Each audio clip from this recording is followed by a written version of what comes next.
मनोज, आपने बड़ी अच्छी बात कही। आपने कहा कि देखिए रन जो है वो वहां बीच में जाके बनते हैं, जद्दोजहद करने से बनते हैं, ड्रेसिंग रूम में बैठ के नहीं बनते हैं।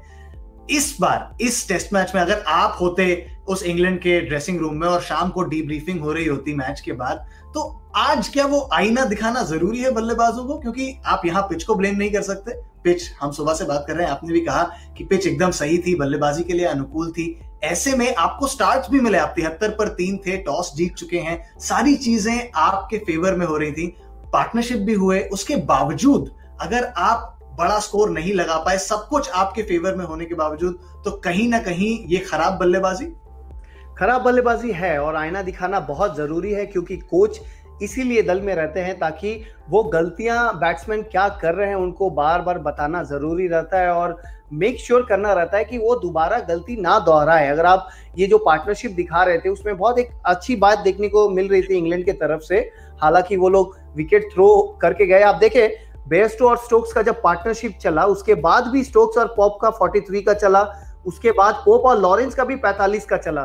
तो ये जो हैट्रिक ऑफ 40 और 45 के ऊपर जो पार्टनरशिप लग रही थी, ये मतलब एक अच्छा मौका था इनके पास कि ये पार्टनरशिप को और बड़ा कर सकते थे।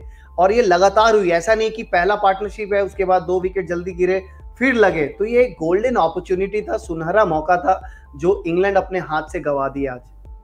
इसीलिए तो आप कह रहे थे कि संयम बरतिए, होगा, पेशेंस तो रखिए। क्या आप कहेंगे एक जिस तरीके से ये खेलते हुए पर 205 रन पर सिमट गई पूरी की पूरी टीम, और आपने सही कहा, आपने कहा कि सिर्फ और इनमें से एक ही खिलाड़ी है ऐसे। मनोज देखिए, बेन स्टोक्स हैं इकलौते खिलाड़ी जिन्होंने 55 रन बनाए 121 गेंदे खेल के। बाकी कोई भी बल्लेबाज 100 के आसपास भी गेंदें खैर खेली हैं। ओली पोप ने 87 गेंदें, लेकिन 100 के ऊपर किसी ने भी गेंदें नहीं खेली। क्या ये भी एक वजह है कि आप सेट हैं? और हमने देखा कैसा डैन लॉरेंस, ओली पोप, ये सारे बल्लेबाज सेट थे। इनमें से किसी एक को, जैसे कहते नहीं, खूंटा गाड़ देना चाहिए था वहां और कहना चाहिए था कि भाई अब मैं लेके जाऊंगा आगे स्कोर, आप मेरे इर्द गिर्द बल्लेबाजी करिए। आपको लगा उस तरीके की एक लीडरशिप की भी कमी थी?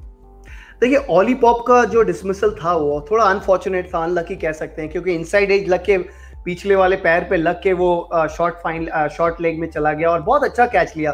क्योंकि हमेशा हम टीवी पे देखते हैं और लगता है कि आसान है, सीधा हाथ में गया, लेकिन वो टाइमिंग जो होती है हाथ का प्लेसमेंट का वो बहुत इंपॉर्टेंट होता है, आपका रिएक्शन टाइम बहुत इंपॉर्टेंट होता है। बहुत अच्छा कैच पकड़ने की वजह से वो विकेट गई।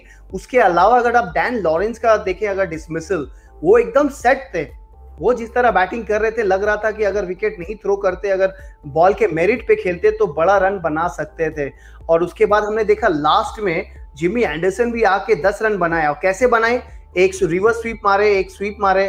तो वो अगर आप बैट्समैन लोग चालाकी से अगर बैटिंग करते तो मेरे ख्याल से आज और भी ज्यादा रन बना सकते थे। तो मेरे ख्याल से जितने भी बैट्समैन आज विकेट थ्रो करके गए हैं और अभी जब वार्म डाउन कर रहे होंगे, कूल डाउन कर रहे होंगे, यही सोच रहे होंगे कि आज बहुत अच्छा मौका था टेस्ट सीरीज को ड्रॉ करने का। क्योंकि यहाँ से अगर लंबा स्कोर बनाते, 300 350 रन बनाते, तो वहां से फिर कमबैक करना भारतीय टीम के लिए बड़ा टारगेट सेट करके फिर लीड लेके फिर उसको आउट करना, उस पर समय लगता। तो एक मौका बन सकता था टेस्ट को ड्रॉ करने का और सीरीज नहीं हारने का।